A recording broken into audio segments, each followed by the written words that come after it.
Olá, tudo bem? Paz. Tenho uma palavra de Deus para compartilhar com você na reflexão de 8 de setembro,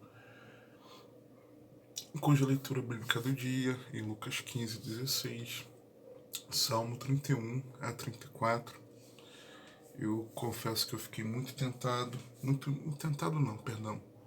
muito impelido a compartilhar sobre a felicidade de ser perdoado, também sobre a bondade do Senhor, sobre provarmos e vermos que o Senhor é bom. Mas o Espírito Santo me impeliu a tratar sobre esse assunto. Fuja, o inferno é real. Abra comigo a sua Bíblia, acompanha aí, dá pausa no vídeo. Vamos ver que o inferno, ele é real. Evangelho de Jesus segundo Lucas, capítulo 16, versos 19 a 31. Nos diz assim a santa e poderosa palavra de Deus. Ora, havia um homem rico e vestia-se de púrpura e de linho finíssimo, e vivia todos os dias regalado esplendidamente. Havia também um certo mendigo chamado Lázaro, que jazia cheio de chagas à porta daquele, e desejava alimentar-se com as migalhas que caíam da mesa do rico, e os próprios cães vinham lamber-lhe as chagas. E aconteceu que o mendigo morreu e foi levado pelos anjos para o seio de Abraão. E morreu também o rico e foi sepultado. E no inferno ergueu os olhos, estando em tormentos, e viu ao longe Abraão e Lázaro no seu seio. E, clamando, disse: Pai Abraão, tem misericórdia de mim, e manda a Lázaro que molhe na água a ponta do seu dedo, e me refresque a língua, porque estou atormentado nesta chama. Disse, porém, Abraão: Filho, lembra-te de que recebeste os teus bens em tua vida, e Lázaro somente males, e agora este é consolado e tu atormentado. E, além de tudo isto, está posto um grande abismo entre nós e vós, de sorte que os que quisessem passar daqui para vós não poderiam, nem tampouco os de lá passar para cá. E disse ele: Rogo-te, pois, ó Pai, que o mandes à casa de meu pai, pois tendo 5 irmãos, para que lhes dê testemunho, a fim de que não venham também para este lugar de tormento. Disse-lhe Abraão: Tem Moisés e os profetas, ouçam-nos. E disse ele: Não, pai Abraão, mas se algum dentre os mortos fosse ter com eles, arrepender-se-iam. Porém, ele lhe disse: Se não ouvem a Moisés e aos profetas, tampouco serão persuadidos, ainda que algum dos mortos ressuscite. Pois bem, Jesus, ele ensina que são 2 etapas pelas quais todos nós passamos: antes da morte e após a morte. Aliás, praticamente todas as culturas, como em todas as religiões, mesmo que com conceitos errados, creem num porvir, num pós-morte, tá? Os egípcios acreditavam que a pessoa ao morrer era transportada para outra vida, levando pessoas e bens materiais. Os gregos acreditavam que os mortos eram transportados para as ilhas dos bem-aventurados, aguardando o julgamento de representantes do mundo subterrâneo. Se fossem absolvidos, iriam para Campos dos Elíseos. Talvez você se lembre daquele filme Gladiador. Os romanos acreditavam na vida após a morte como um espelho dessa vida. O espiritismo kardecista ensina que, ao morrer, o espírito da pessoa volta seguidas vezes em um processo que é chamado de reencarnação, até que a pessoa alcance a perfeição como espírito de luz. É interessante que esse texto aqui, Jesus já deixa claro que não existe isso. O hinduísmo e o budismo ensinam que as almas voltam a este mundo vezes seguidas para serem purificadas até que alcance a bem-aventurança eterna. Só por aqui vemos que Jesus também combate isso. Aliás, combate a crença dos egípcios, porque lemos aqui no texto, o rico não leva os seus bens materiais, combate os gregos, porque não tem essa de aguardar julgamento e se for absolvido. Não, porque o rico morreu, já estava no inferno. Combate aqui os romanos que acreditavam, né, nesse espelho da vida. Por quê? Porque Jesus, o Lázaro era um mendigo, não tinha bens. Lá na eternidade, o texto nos diz que Lázaro estava bem e que Abraão, que tinha sua paga nos bens da terra, no inferno estava em tormentos. Ou seja, não é espelho da vida. Não reproduziu. Ok? Combate também o espiritismo kardecista, falando da reencarnação até que a pessoa alcance a perfeição. Não tem como. Porque quando ele diz, rogo-te, ó Pai, o rico falando, que o mandes à casa do meu pai. Jesus diz que não pode. E ainda diz o seguinte, eles não seriam persuadidos. Aí depois ele fala, o rico, se algum dentre os mortos fosse ter com ele, Jesus fala que não, que nem se fosse possível, nem se eles ressuscitassem, iriam. Então, não é. Então, da mesma forma, combate o hinduísmo, quando ele não permite, não permite que Lázaro volte, que a alma de Lázaro volte. Né? Então, não combate. Também o islamismo, que ensina que ao morrer os seguidores do Islã vão para o paraíso, enquanto os infiéis, os não islâmicos, arderão no inferno. Não é o que o texto nos mostra aqui. E também combate o catolicismo romano, que ensina que as pessoas, com exceções, ao morrerem vão ao purgatório, uma espécie de antessala do inferno, para purgar seus pecados e que, feito isso, são transportadas para o paraíso. Claramente, Jesus está dizendo, tem um abismo, só existe e não tem como passar de um para o outro. Jesus encerra essa questão, combate todas essas crenças dessas culturas e dessas religiões. Jesus nos mostra que a morte é a passagem entre a vida e a eternidade, em que apenas dois destinos estão propostos: céu ou inferno, vida eterna com Deus ou morte eterna sem Deus, salvação ou condenação. Com a vida eterna, o castigo eterno está em toda a Bíblia. Vou dar um exemplo aqui de Daniel 12:2. E muitos dos que dormem no pó da terra ressuscitarão, uns para a vida eterna e outros para a vergonha e desprezo eterno. Mateus 25:46. Daniel, Antigo Testamento. Mateus, Novo Testamento. E irão estes para o tormento eterno, mas os justos para a vida eterna.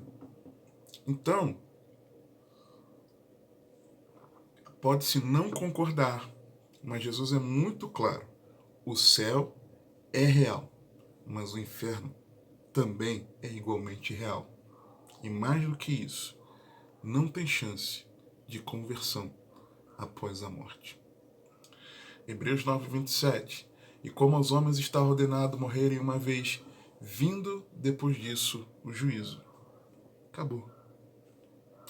Olhando para o contexto dos versos 13 a 15, diz assim: nenhum servo pode servir dois senhores, porque ou há de odiar um e amar o outro, ou se há de chegar a um e desprezar o outro. Não podeis servir a Deus e a Mamon.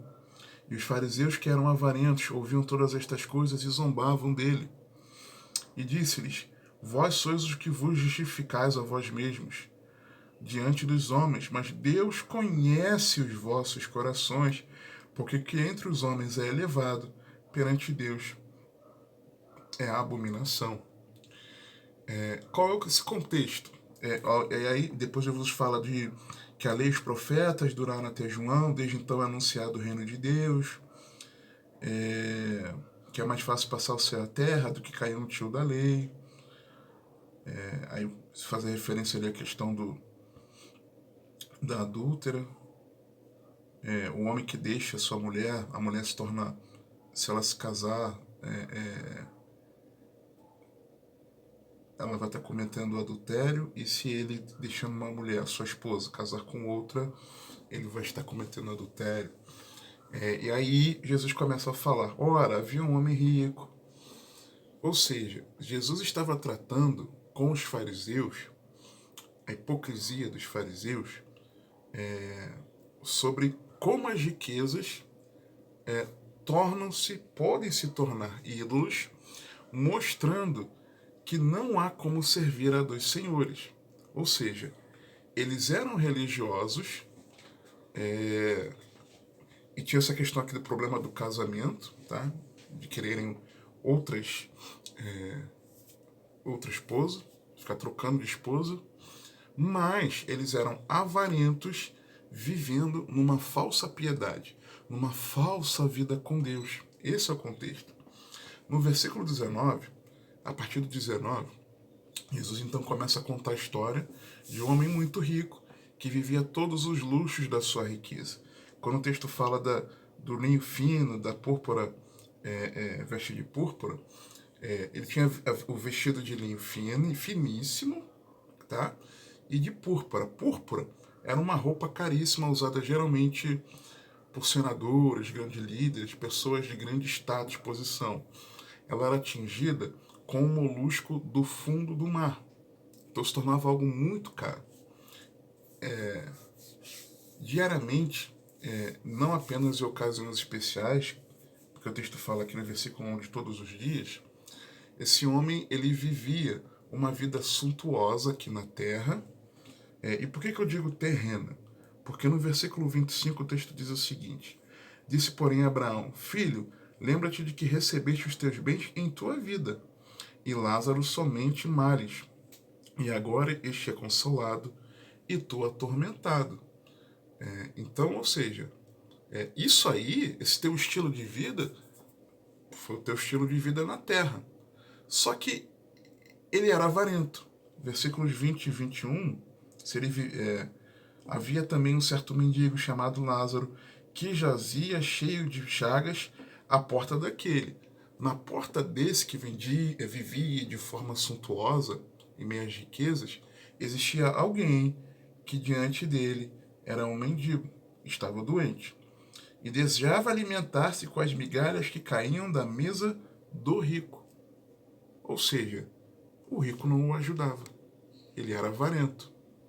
Então, nessa história que Jesus conta, e eu não posso chamar de parábola, não consigo, por conta de alguns aspectos, especialmente porque Jesus não diz que é uma parábola, e também não diz, e diz aqui, se referencia ao nome de uma pessoa, porque ele não fez nenhuma parábola, apenas aqui nessa história que ele conta. Então me dá a entender sim de que era algo real, tá? Real. Real, no meu entender, tá? Há quem entende que é parábola e eu respeito, tá tudo bem, não se discute. Então ele vivia de forma avarenta. Perdão. Quando ele morre, ele é sepultado, e aí certamente com honrarias, versículo 22 na parte B diz que, e morreu também o rico, foi sepultado. Então creio que certamente com honrarias por conta da sua posição social. E nos versículos 20 e 21, nós vemos que havia um mendigo chamado Lázaro, doente, que buscava a sombra dos ricos para viver, convivia com cães nas ruas que lambiam as suas feridas. Só que o detalhe é que o Senhor não comenta sobre o sepultamento do mendigo quando ele morre. Jesus não diz, só diz que quando ele morre, ele é levado pelos anjos pelo seio de Abraão. É possível, tá? É possível que tenha sido alguém indigente, com os cães que lambiam suas úlceras, suas feridas, suas chagas, provavelmente devorando o seu corpo. A Bíblia nos fala a respeito de cães comendo cadáveres. Segundo Reis, por exemplo, 9, dos versos 9 a 10. Porque a casa de Acabe hei de fazer como a casa de Jeroboão. E isso Deus já tinha falado por meio do profeta, 1 Reis 14, 11. E continua o texto, filho de Nebate, e como a casa de Baasa, uma referência que está lá em 1 Reis 16:4, filho de Aias. E o que seria o mesmo que ele faria? É o que ele diz aqui, que aconteceu, por exemplo, com Jezabel. E os cães comerão a Jezabel no pedaço de campo de Israel. Não haverá quem a enterre. Então abriu a porta e fugiu. Então era bem plausível que os cães talvez tivessem comido aquele morto. Triste, né? Na esfera humana, terrena. Só que apesar disso, sem possivelmente um funeral, ele foi levado ao céu por um cortejo angelical, porque a Bíblia fala que eram anjos no plural. Quando o rico morre, ele se depara com a terrível realidade do inferno. E o versículo 23, né? E no inferno ergueu os olhos, estando em tormentos. Inferno é uma palavra proveniente do latim e que não passou por uma tradução para a língua portuguesa, mas foi apenas transliterada. E o seu significado original, em latim, é a morada da alma dos mortos. Ok? Isso é importante para você entender. Mais na frente você vai entender o porquê estou explicando tudo isso. Em português, o termo inferno começou a ser utilizado na tradução de João Ferreira de Almeida, que usou um termo já antes utilizado por 80 vezes, com as suas variantes, na Vulgata, que é a tradução da Bíblia para o latim. Então, quando João Ferreira de Almeida traduz inferno, ele só pegou o que já estava sendo usado em latim, com as suas variantes, na Bíblia, na versão Vulgata. Okay? O que é a Vulgata? A tradução que deu origem à Vulgata, ela foi concluída em 405, no ano 405, por Jerônimo, que era um biblista, Jerônimo, sob encomenda do Papa Dámaso I. Então foi por isso que a Vulgata foi escrita. Pegou ali do Antigo e Novo Testamento e traduziu-os para o latim. Jerônimo, esse biblista, ele era fluente no grego e tinha noções do hebraico. Mas provavelmente ele se valeu da versão Septuaginta como fonte para a sua tradução do Antigo Testamento. Certamente ele pegou o grego do Novo Testamento, traduziu para o latim, ok. Mas o Antigo Testamento, ele não pegou do hebraico, mas ele pegou de uma versão em grego que já existia do nosso Antigo Testamento, chamado Septuaginta. Septuaginta é a tradução dos manuscritos da Bíblia hebraica para o grego, que teria sido realizada por 72 rabinos no século I a.C. Então, antes de Cristo vir ao mundo, encarnar, já existia essa versão em grego do que para nós é o Antigo Testamento, ok? Então, o que acontece? Na Septuaginta, o termo hebraico Sheol já havia sido traduzido para o termo Hades, pois ambos expressavam a mesma ideia. Jerônimo escolheu a palavra inferno naturalmente porque no latim é o melhor correspondente para o termo no hebraico, que é Sheol, e para o termo no grego, que é o Hades. Então, por isso que Jerônimo acabou, quando colocou no latim, usando o termo inferno. Ou seja, a morada da alma dos mortos, ou para onde vai a alma dos mortos, é Sheol no hebraico, Hades no grego e inferno no latim. Tá? E é importante ressaltar que um outro importante termo grego, que aparece mais de 10 vezes, 12 vezes no Novo Testamento, foi traduzido em 1681 por João Ferreira de Almeida, como inferno também. Além de significar o local da morada dos mortos, às vezes, quando aparece inferno na Bíblia, está querendo dizer não o local da morada dos mortos, para onde a alma vai quando morre. Mas às vezes está se definindo a Guiena, tá? E já vou explicar sobre ele. Só que o que acontece? Jerônimo, quando traduziu para o latim, ele não traduziu como inferno a palavra Guiena, mas ele apenas transliterou, tá? O que era o Guiena? Guiena, Jesus usou algumas vezes falando, era uma localidade geográfica, um depósito de lixo localizado ao sul de Jerusalém, onde o fogo ardia continuamente. Era um lixão. Jogava lixo, o fogo, e cada vez mais que jogava lixo, animais mortos, aquilo alimentava o fogo e o fogo tinha uma chama que jamais se apagava. A palavra deriva do hebraico Gehinnom, o Vale dos Filhos de Inom, que foi um local onde se sacrificavam crianças num ritual pagão nos tempos do Antigo Testamento. Terrível, né? Então, usar o termo Guiena, que às vezes está traduzido como inferno, servia como uma espécie de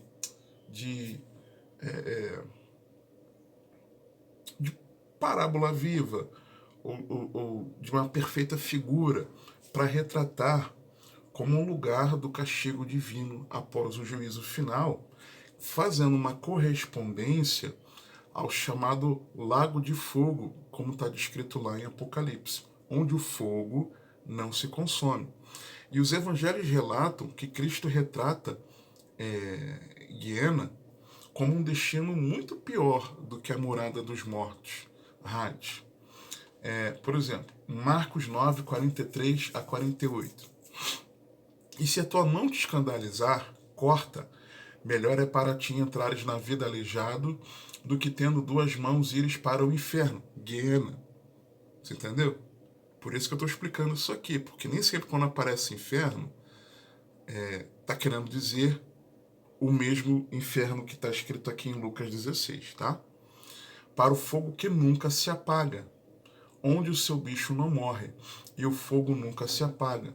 E se o teu pé te escandalizar, corta, o melhor é para ti entrares coxo na vida, que tendo dois pés seres lançado no inferno, Guiena, no fogo que nunca se apaga, onde o seu bicho não morre, e o fogo nunca se apaga. E se o teu olho te escandalizar, lança-o fora, melhor é para ti entrares no reino de Deus com um só olho, do que tendo dois olhos seres lançado no fogo do inferno, Guiena, onde o seu bicho não morre e o fogo nunca se acaba. Que bicho é esse? É o verme que come, decompõe os cadáveres. Só que aqui na Terra ele morre, ok? Ele nasce, cresce, se desenvolve, reproduz e morre, o verme. Mas lá, no Lago de Fogo, Jesus está dizendo que esse bicho não morre. Não morre. Ele está ali decompondo completamente. Ou seja, Jesus, aqui em Lucas 16, 23, quando diz que no inferno ergueu os olhos estando em tormentos, Jesus não estava falando do destino dos ímpios somente após o juízo final, como nós vemos em Apocalipse, mas do lugar para onde vai a alma assim que alguém morre, e que no imaginário do judeu era entendido como um lugar com níveis de profundidade. Lembra que eu falei que Hades no grego, Sheol no hebraico? No hebraico, por exemplo, Deuteronômio 32, 22. Porque um fogo se acendeu na minha ira e arderá até ao mais profundo do inferno, Sheol, e consumirá a terra com a sua colheita, e abrasará os fundamentos dos montes. Isaías 14, 9. O inferno, Sheol, desde o profundo, se turbou por ti, para te sair ao encontro na tua vinda. Despertou por ti os mortos e todos os chefes da terra e fez levantar dos teus tronos a todos os reis das nações. Amós 9:2. Ainda que cavem até o inferno, Sheol, a minha mão os tirará dali. E se subirem ao céu, dali os farei descer. João 11:8. Como as alturas dos céus é a sua sabedoria, que poderás tu fazer? É mais profunda do que o inferno. Sheol, que poderás tu saber? Ou seja, um judeu tinha isso na mente, dessa profundidade. Então, quanto mais profundo, maior o sofrimento, maior o tormento. Se estivesse lá no topo, estaria num lugar de paz, aqui no texto mencionado como seio de Abraão. O rico, Lázaro e Abraão estariam no mesmo lugar, o Sheol, o Hades no grego, traduzido no latim muitas vezes como inferno, e que João Ferreira de Almeida utilizou aqui, ok? O lugar de morada da alma dos mortos.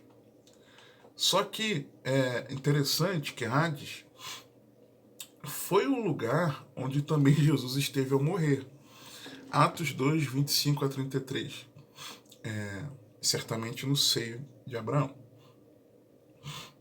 Porque dele disse Davi: sempre via diante de mim o Senhor, porque está à minha direita, para que eu não seja comovido.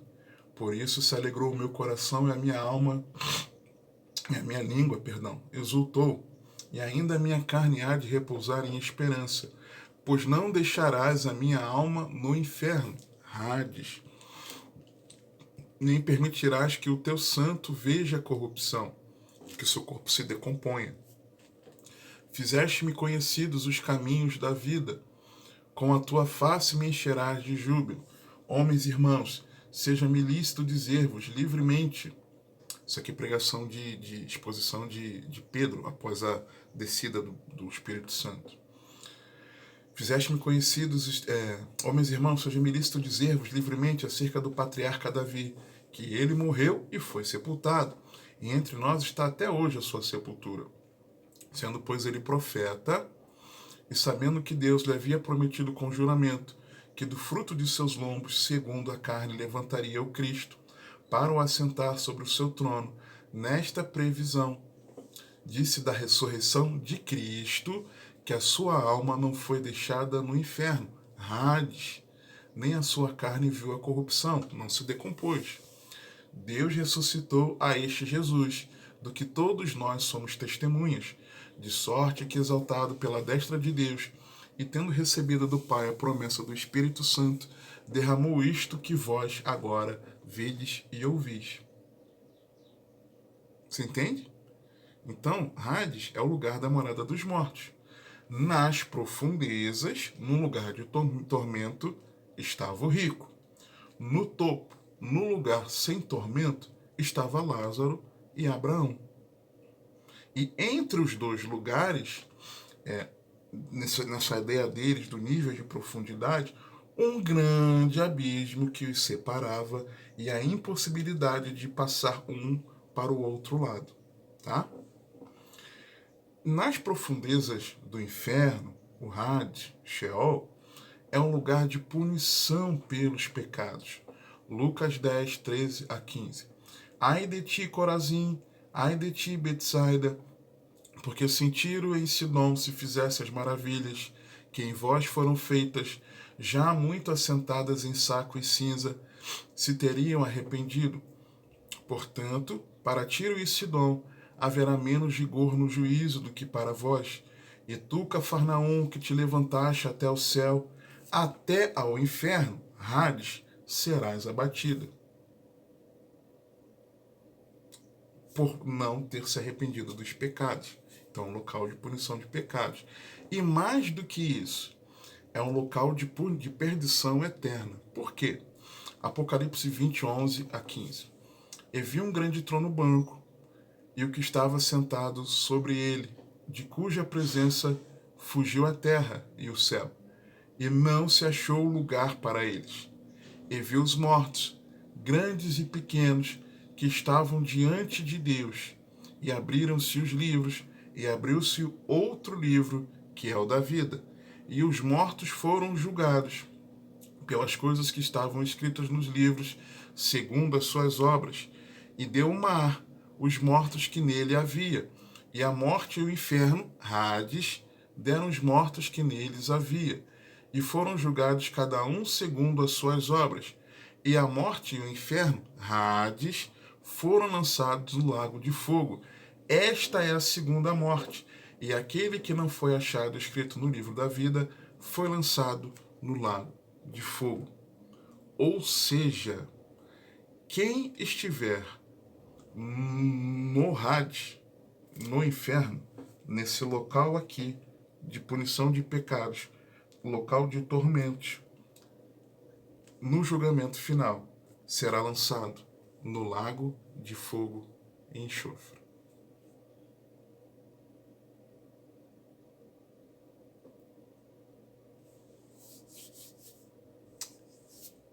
Perdição eterna.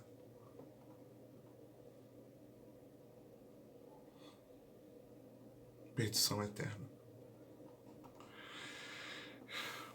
O texto aqui no 23a diz que é um lugar de tormentos, e no inferno ergueu os olhos estando em tormentos. É um lugar de choque de realidade. Por quê? E viu ao longe Abraão e Lázaro no seu seio. Antes, Lázaro contemplava, via, o versículo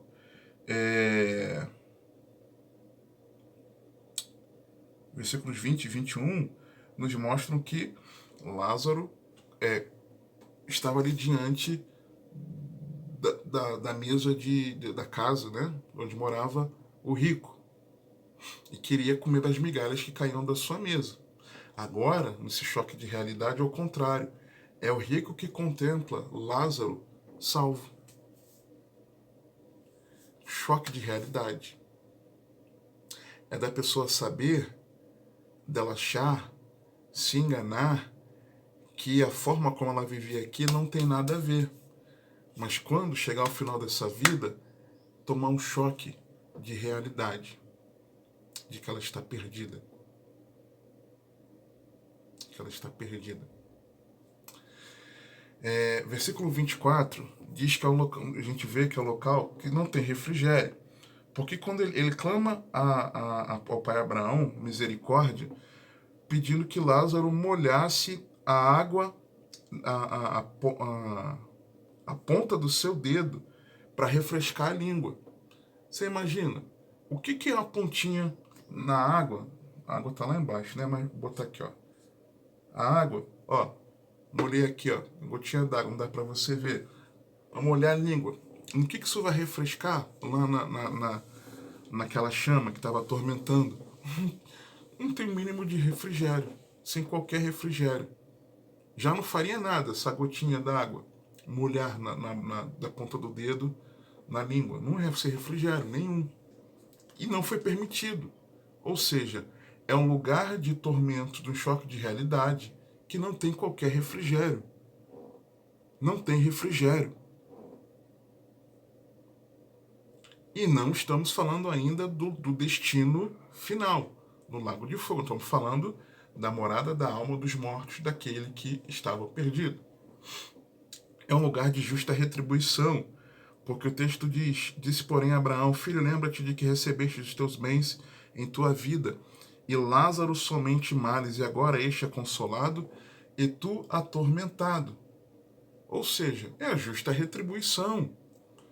Todos nós merecemos ir para o inferno, ir para esse local de tormento, ao morrermos. Nossa alma ir para lá. Todos nós merecemos. Mas, conforme aquilo que nós vivemos aqui na Terra, é que vai ser decidido se nós vamos para lá ou não. Lázaro, não. Lázaro, não. Então é uma justa retribuição. é algo irreversível, porque no versículo 26 diz que existe um grande abismo, de sorte que os quisessem passar daqui, ou seja, do seio de Abraão, para lá na profundidade do tormento, não poderia, e nem o contrário. Não tem como. É uma prisão perpétua. O inferno é real. E mais, aqui nos versículos 27 a 30, rogo-te, ó Pai, que mandes Lázaro à casa do meu pai. Eu tenho 5 irmãos para dar testemunho, para que não venham também para esse lugar de tormento. Puxa, caramba, meus irmãos, e agora? Minha família está perdida. Puxa, por que a gente não acreditou nisso? Ou seja, ele estava perdido, mas agora ele estava preocupado com a alma da sua família. Isso a gente se preocupa em vida. De que as pessoas estão indo para a condenação, nós temos que nos preocupar aqui em vida. Já era. É oportunidade perdida. Só que alguns importantes alertas aqui. O rico não foi condenado por ser rico. Tá? Versículos 23 e 24 mostram que ele era rico. Mas lembra que Abraão estava no local de paz? Abraão era rico. Gênesis 13, 2. E era Abraão muito rico em gado, em prata e em ouro. Então não é por isso. Só que Abraão, ele não tinha o coração nas riquezas. Ele tinha o coração na pátria celestial. Hebreus 11, 8 a 16. Pela fé, Abraão, sendo chamado, obedeceu indo para um lugar que havia de receber por herança, e saiu sem saber para onde ia. Pela fé, habitou na terra da promessa, como em terra alheia, morando em cabanas com Isaque e Jacó, herdeiros com ele da mesma promessa, porque esperava a cidade que tem fundamentos, da qual o artífice e construtor é Deus. Pela fé, também a mesma Sara recebeu a virtude de conceber e deu à luz já fora da idade, porquanto teve por fiel aquele que lhe tinha prometido. Por isso também de um, e esse já amortecido, descenderam tantos em multidão como as estrelas do céu, e como a areia inumerável que está na praia do mar. Todos estes morreram na fé, sem terem recebido as promessas, mas vendo-as de longe, e crendo-as e abraçando-as, confessaram que eram estrangeiros e peregrinos na terra, porque os que isto dizem claramente mostram que buscam uma pátria. E se na verdade se lembrassem daquela de onde haviam saído, teriam oportunidade de tornar, mas agora desejam uma melhor, isto é, a celestial. Por isso também Deus não se envergonha deles, de se chamar seu Deus, porque já lhes preparou uma cidade. Abraão era crente, servo de Deus, esperava a salvação eterna. Tá? Esperava a vida eterna. O rico aqui da história, não. Ele era avarento. Ele tinha o coração nas riquezas. Ok? Importante definir isso. Uma outra coisa, Deus não tem prazer na morte do ímpio. Ezequiel 18, 23, 32, depois no 33, 11. Deus quer que ele se converta dos seus maus caminhos. O texto nos diz isso claramente. 2 Pedro 3,9 nos mostra que Deus não quer que ninguém pereça. Falando da volta do Senhor, né? Do retardar da promessa, que alguns têm por tardia, está mostrando que não, é que Deus está sendo longânimo, não querendo que alguns se percam, senão que todos venham a arrepender-se. Uma outra coisa é de que Deus quer que todos sejam salvos. 1 Timóteo 2, 3 e 4.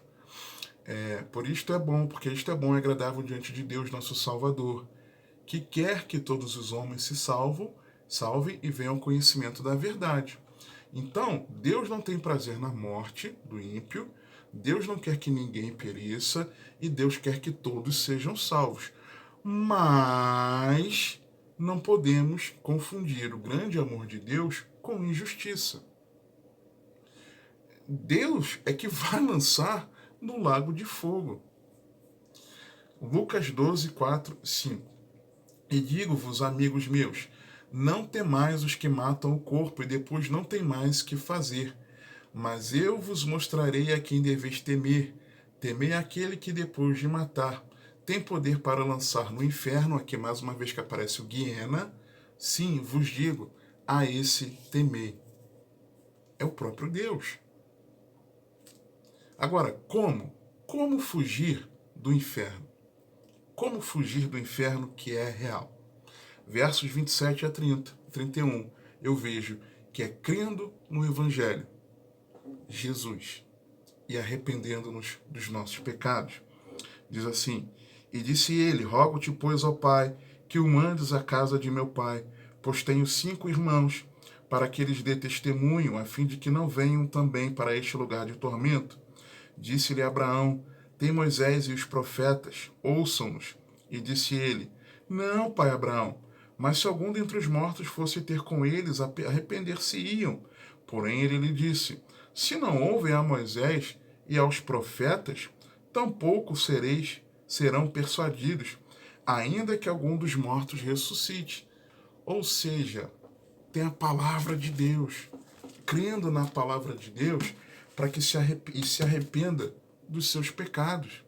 A palavra de Deus nos revela que a igreja tem essa missão de anunciar o que está escrito na palavra, para que as vidas sejam resgatadas da perdição, do inferno, da morada, do lugar de tormento, na morada da alma dos mortos. A igreja avança com a pregação do Evangelho, Mateus 16, 18. Pois também eu te digo que tu és Pedro, e sobre esta pedra edificarei a minha igreja, e as portas do inferno, Hades, não prevalecerão contra ela. Ou seja, não é a condenação no local de tormento, e aqui inferno não está falando das trevas. Tem gente que confunde. Inferno não significa trevas. O império das trevas. Então, esse local de condenação, ele não vem contra nós. Mas, na verdade, é a igreja que avança a esse lugar onde as almas estão cativas por meio da pregação do Evangelho para resgatá-las de lá. E nessa mensagem, nós vemos que Jesus tem poder para salvar. Apocalipse 1, 17 e 18. E eu, quando vi, caí a seus pés como morto, falando de João. E ele pôs sobre mim a sua destra, João falando de Jesus, aliás, dizendo-me: Não temas, eu sou o primeiro e o último, o que vivo e fui morto. Mas eis, aqui estou vivo para todo sempre, amém. E tenho as chaves, que significa autoridade, poder, da morte e do inferno, do Hades. Ok? E, rendidos a Cristo, nós somos livres dessa perdição. 1 Coríntios 15, 54 a 57. E quando isto que é corruptível se revestir da incorruptibilidade, e isto que é mortal se revestir da imortalidade, então cumprir-se-á a palavra que está escrita lá em Oséias 13, 14. Tragada foi a morte na vitória. Onde está, ó morte, o teu aguilhão, o teu tormento? Onde está, ó inferno? Hades, a tua vitória. Ora, o aguilhão da morte é o pecado, e a força do pecado é a lei. Mas graças a Deus que nos dá a vitória por nosso Senhor Jesus Cristo.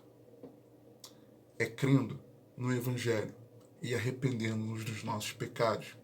Porque Deus amou o mundo de tal maneira que deu seu Filho unigênito, para que todo aquele que nele crê não pereça, mas tenha a vida eterna.